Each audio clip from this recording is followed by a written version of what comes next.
being on TV and being television or film famous. It simply means doing something that you want to do and doing it on a consistent basis. That is success to me. I thought about what I would say to you this morning, and one of the things that I wanted to tell you is that, and I think that you already know this, but I wanted to reiterate it to you, of how important it is to be imaginative.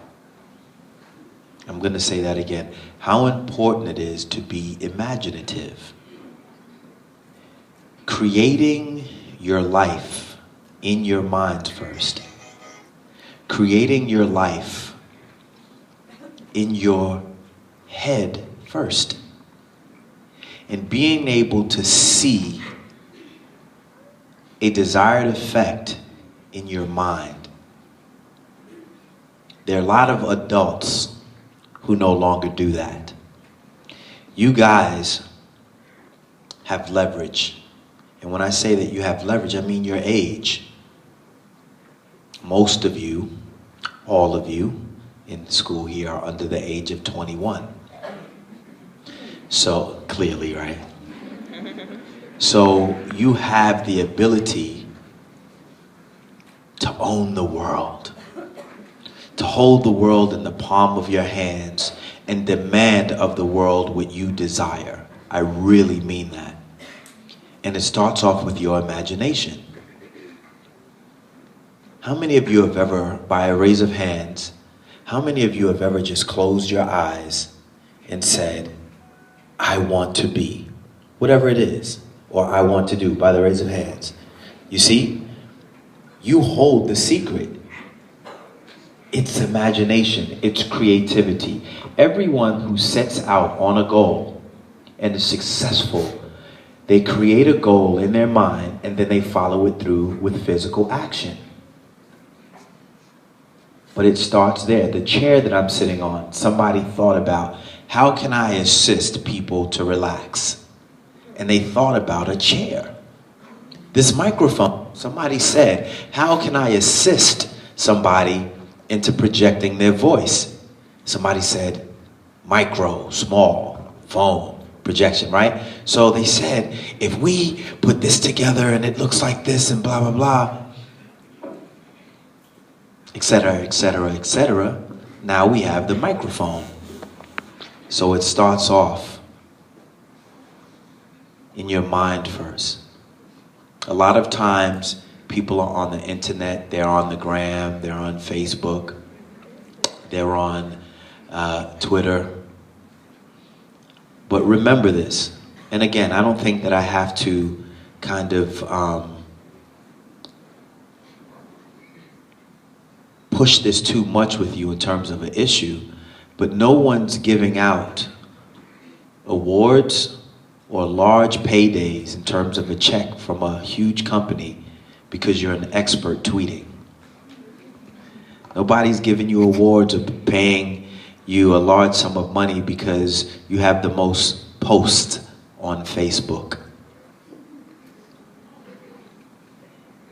It's funny, I was telling somebody the other day, you know, when I went to school, we had typing class.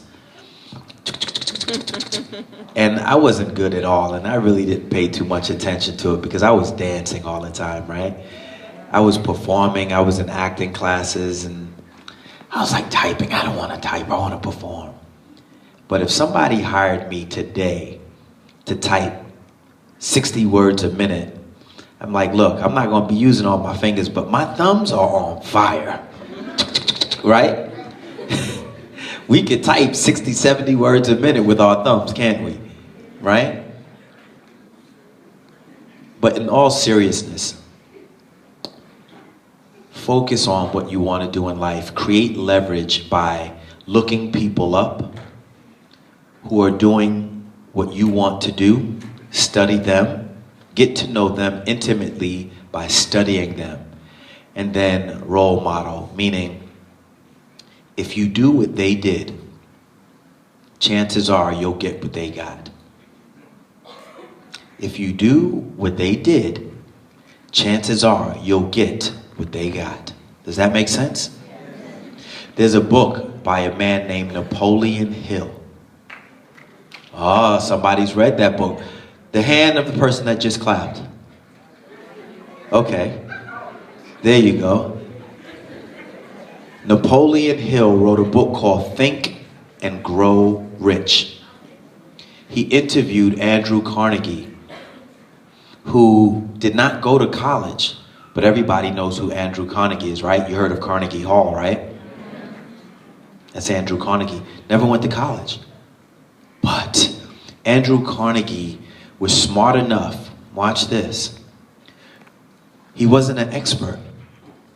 He was just really bright. He was brilliant. He said, I may not be good at certain things, but I'm going to hire the experts who are.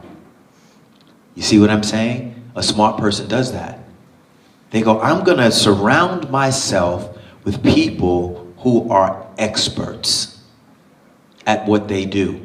And I'm going to get them to assist me in my companies in doing what I want to do. I'm going to enlist them to help make my dreams come true. Isn't that a wise thing to do? It's incredibly intelligent. And you have the ability to learn how to do that now. Pre-18 years old. Figure it out now. So by the time you're in college and you're graduating college, you really have momentum. And when you have momentum, man, life is good. You know what I would love to do? How many people have ever heard of the Actors Workshop? Okay, the Actors Workshop is a television show on PBS, and it may be on other networks now, but it started on the public service station. And to me, it's one of my favorite shows. It's where you have really, really huge, famous actors sit down and somebody interview them. So what I'm going to do is ask your principal to come on stage with me. Give a round of applause.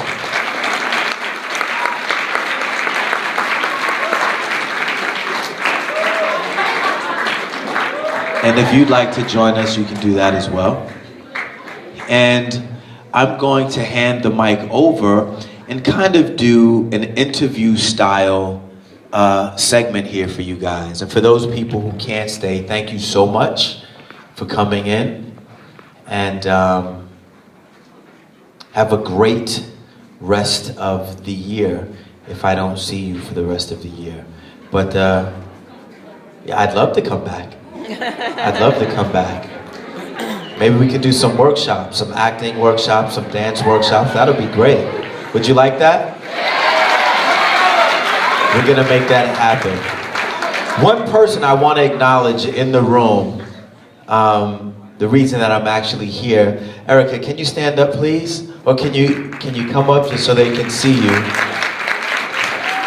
She's actually the reason that I'm here. She's gonna tell you about what she does. And she asked me, you know, we were here, I was actually here working with her yesterday, and she created an amazing event, and I'm gonna have her tell you a little bit about it. And I think it's gonna be vital, especially for the young women in the room. We did something for women yesterday, and it's an empowerment day. But I'm sitting here and I'm looking at it and I'm like, this would be amazing for young ladies. And I'm gonna have Ericka tell you a little bit more about it, and then I'll come back and we'll continue. Thank you, Mr. Henson. Good morning, everyone. Good morning. I'm so happy to be here. If you don't know, you probably don't know. My name is Ericka Abrams, and I am a member of the Cleveland Metropolitan School District Board of Education. Did anybody know that? Yes. Okay, so you did your homework.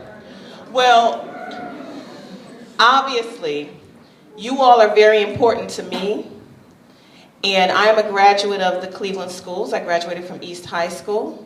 I grew up in the Glenville community, okay? So we're right here on the border of the Glenville community here. And so you all are my children. And I was sitting in the audience just like you. And so that's why I decided to get involved and become a part of the plan. I'm a part of the plan to help improve this district because you all benefit, we all benefit, the community and the world benefits. So I want you to know that I love you, and that's why I brought this here, to see you and talk to you, because you're so important to me. And so once I had the opportunity to have Mr. Darrin Henson a part of my fundraiser event for my organization, Restore the Village, I asked him, Mr. Henson, could you eke out a few minutes for my students? He said, absolutely. Anything for the children. Anything for the children.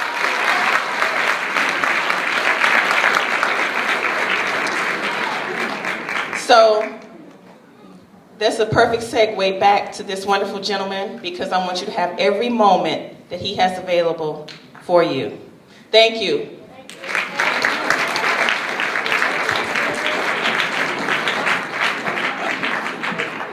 See, I didn't do this before. I correct myself now. When a woman walks up the stairs, you help her.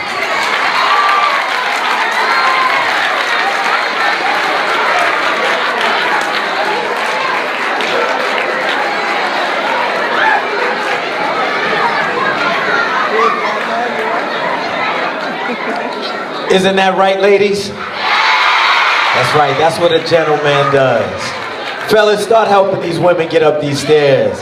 Help them get down the stairs. Open doors for them. Say thank you. See what happens, fellas, when you start taking care of them now, they'll take care of you later. Right, ladies? Fellas, you want a woman when she gets older who respects herself. Because if a woman can't respect herself, she's not going to respect you. And ladies, respecting yourself will not allow you to deal with a man who doesn't respect you.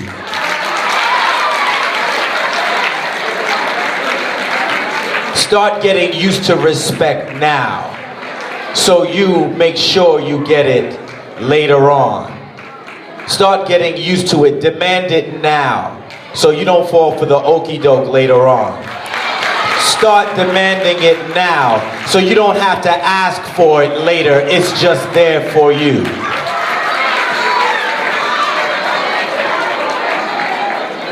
Yes or yes? All right. Well, welcome to CSA. All right. Let's give them another CSA welcome.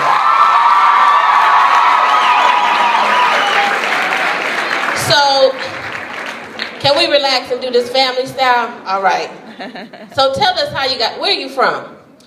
I was born and raised in New York, in the Bronx. Bronx. Can we get another microphone? Is it too late to get another microphone? Well, okay, that's fine if we can.